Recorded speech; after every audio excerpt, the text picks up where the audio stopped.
Hello viewers, welcome to your static journey. আজকে আমি আপনাদের কাছে আবারও একটা নতুন টপিক নিয়ে ডিসকাস করব, কৃষক বন্ধু সম্পর্কিত। তো আমি আপনাদেরকে আমাদের আগের ভিডিওতে দেখিয়েছিলাম যে কৃষক বন্ধুর টাকা ঢোকার জন্য যে নতুন আপডেট ডিডি অ্যাপ্রুভড, ওটা আপনাকে দেখিয়েছিলাম যে দেখুন ডিডি অ্যাপ্রুভেল এসে গেছে, এর পরের স্টেপ আসবে, তারপরে হয়তো আপনার টাকা ঢোকার প্রসেস শুরু হয়ে যাবে। তো এরপরে দেখুন নতুন আপডেট অলরেডি চলে এসেছে, আপনারা দেখুন খুশির খবর।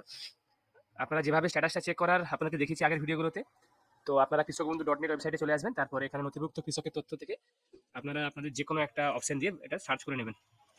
তো আমরা এখানে দেখুন আপনাদেরকে দেখাবো সেম ব্যক্তির আমরা আপনাদেরকে দেখেছিলাম যে ডিডি অ্যাপ্রুভেল ছিল। তো এর যে পরের স্টেপ, এর পরের স্টেপটা হচ্ছে আপনাদের অ্যাকাউন্ট ভ্যালিড।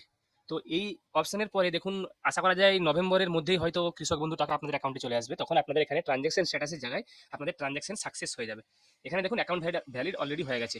তো এরপরে আর কোনো স্টেপ নেই, শুধুমাত্র ট্রানজ্যাকশন আপনাদের অ্যাকাউন্টে টাকা ঢুকে যাওয়ার পর ট্রানজ্যাকশন সাকসেস এখানে দেখাবে। তো চট জলদি করে আপনারা দেখে নিন যাদের যাদের স্ট্যাটাসটা পরিবর্তন হয়েছে, এবং ওয়েট করুন, হয়তো বা নভেম্বরের মধ্যে আপনাদের অ্যাকাউন্টে কৃষক বন্ধু টাকা আপনারা পেয়ে যাবেন। আরও নতুন কোনো আপডেট, অন্য কোনো বিষয়ে কোনো আপডেট এলে আমাদের দেখতে আমাদের চ্যানেলটাকে আপনারা সাবস্ক্রাইব করুন, ভিডিওটাকে লাইক করুন, শেয়ার করুন। এর সঙ্গে সঙ্গে বেল বাটনটাও প্রেস করুন, যাতে করে আমাদের দ্বারা আপলোড করা সমস্ত ভিডিওগুলো নোটিফিকেশন আপনারা জলদি পেয়ে যান। আমি আপনাদের কাছে আবারও কোনো নতুন টপিক, নতুন কন্টেন্ট নিয়ে হাজির হব। ধন্যবাদ।